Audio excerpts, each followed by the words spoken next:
Hi, welcome to Made to Heal with Angela Brown. So, I want to talk about an important topic because this is something that I've struggled with for a long time.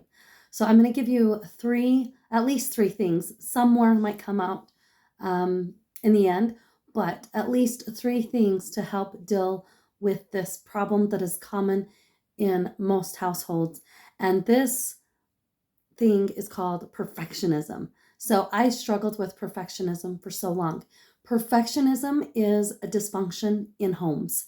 A lot of dysfunctional families have perfectionism as one of the driving forces that are toxic and making the home not a great place to be in. So, a little backstory, if I've got a household where I had a lot of perfectionism going on, well, I was raised in a household that had the dysfunction of perfectionism. And so I just remember things had to be folded a certain way, dishes had to be loaded a certain way, or boy, I would hear it, right? So we have these things, moms in the homes. I'm talking to women because we run the homes usually, and we have a way that we like things done. And a lot of the times, in my unhealthy mindset, it was like my way or no way, and it's just not a healthy outcome whatsoever. So, this perfectionism can creep its ugly little head in so many aspects in our lives.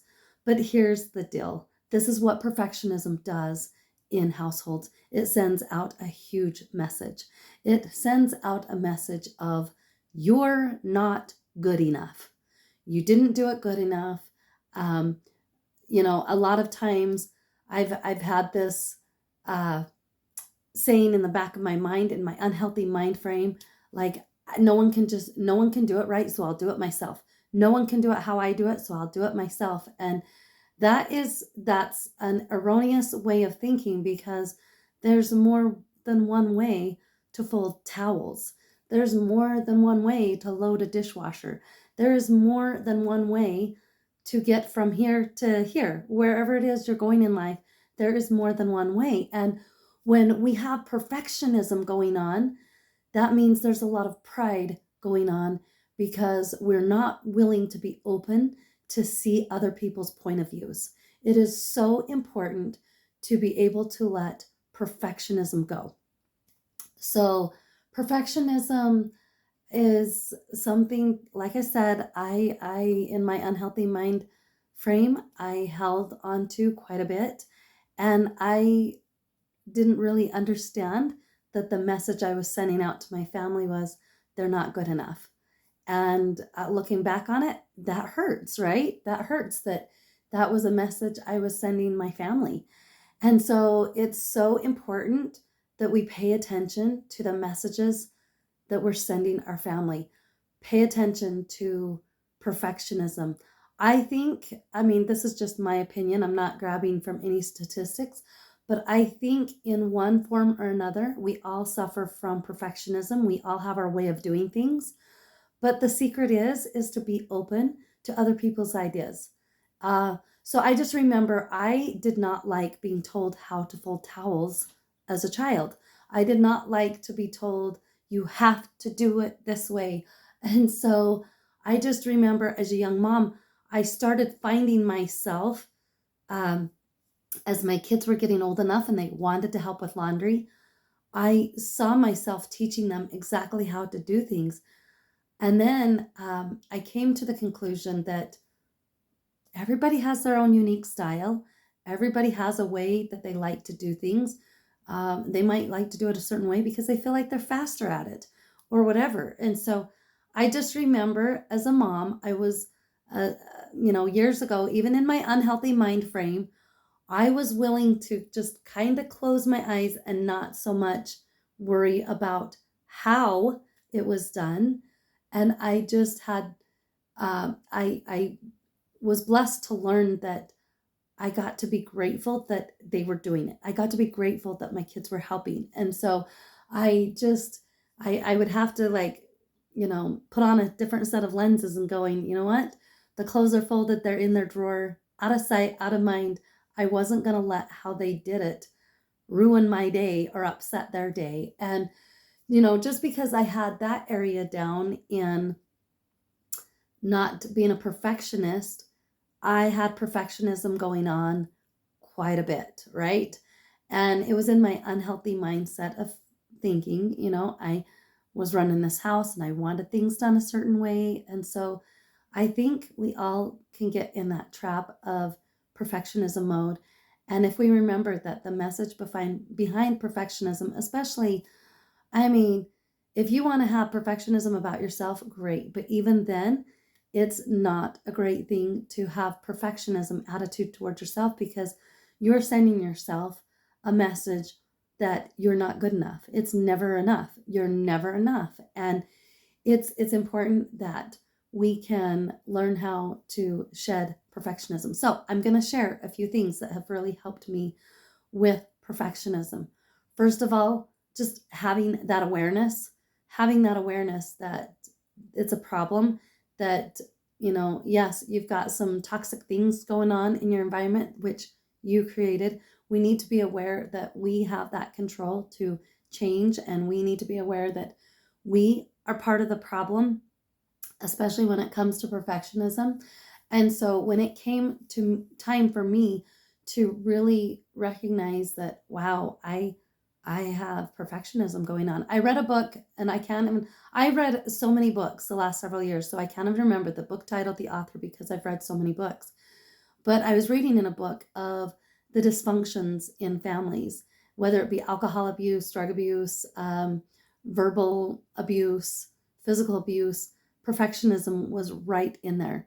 And then just poor communication problems.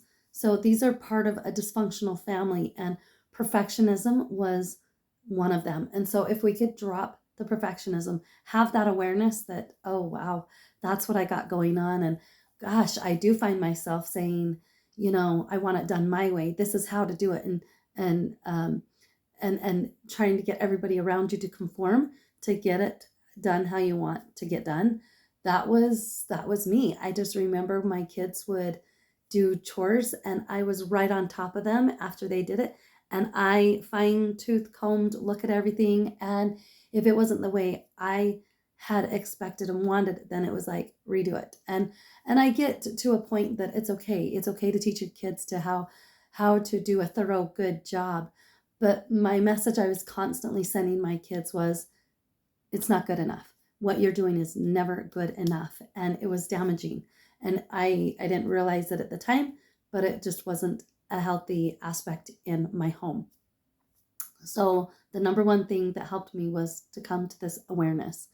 And the second thing that helped me was to let go of the thought of it has to be done a certain way, or having this ideal in your mind, and just letting that go, being okay with somebody else's version, somebody else's style, and being open to because that's how we get teamwork in a home. That is how we get teamwork going on, and that is how we are able to collaborate with one another in a home. I mean, in the household unit, there is so much that we are learning in raising families. And so when we can learn to just let go and be open to see another's point of view. Well, okay, well, why do you like to do it that way? And be open and be okay that they have their own style and way of doing things. And the fact that the job is getting done and done well, then it's okay. It's okay. There isn't, and it could even go into like from going from one place to another. There's different routes that will take us from point A to point B. We don't always have to follow that straight line, right? We can go, there's a different route. There's so many different ways we can get to a particular spot. Um, whether it's to go run errands or whatever. But sometimes we just get set on this is how we like to do it. And it's okay if we end up being with somebody else and they take a different route and they have a whole different way, but it's getting them from here to there. And it didn't hurt them and it didn't hurt anybody else around. So it's okay. It's okay. So just kind of relax. And when we are able to let go of perfectionism, then we can start healing relationships around us, and the people around us won't get the message that they're not enough. And that's huge. We wonder why there's a not enough problem in society, and it's due to perfectionism going on in the home. So it's so important that we can let go of that perfectionism and let God just be like, you know what, I'm going to be open. And the last thing is just easier said than done, but stop perfectionism. Stop, stop beating yourself down, others down, and just stop, because there's nothing healthy that can come from perfectionism, especially when we're in a household unit and we're working with all sorts of personality types. So, perfectionism is something that does creep its ugly head into our homes, and it's so important to recognize it and to move forward in a healthy manner. So that's kind of what I've done, just letting go of having things to be a certain way and being open to the idea that there's uh, other ways to doing things, and letting people know around me that they're valued, and hey, that's a good idea, or oh, I never thought of doing it like that, good job, and wow, that's creative, or that's clever. I never thought to build people up for having a different opinion than my own. And so it's so important now that I'm in my healthy state of mind frame. I'm not saying that perfectionism doesn't happen at all, uh, but for the most part, I was able to let it go, because when we have this perfection mindset, it drives ourselves crazy and others around us. And the number one factor of having perfectionism is it robs us from feeling joy. And it robs others around us from feeling joy. And it robs us from having self love and love for others around us.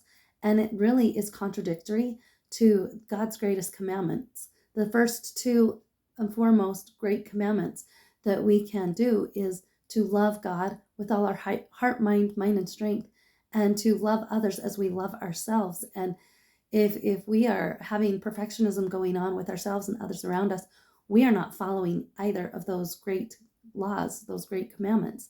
And so it's so important to recognize that we can let go of perfectionism. And so maybe in the comments below, what areas have you showed perfectionism? What can you look back on? Maybe it was yesterday, maybe 3 years from now, or ago, whatever it is. Where have you showed perfectionism in your life? And once we can recognize it, then we're aware of it, and then we can make the changes. If we don't recognize imperfection, if we don't recognize perfectionism going on, then we can't start the process of healing it and fixing it. So that's why it's so key to be aware of perfectionism. So just, yeah, put in the comments maybe what it is you struggled with, of having perfectionism, and what is it you're willing to do. Just changing our thought process, changing the thought that, oh, there's more than one way.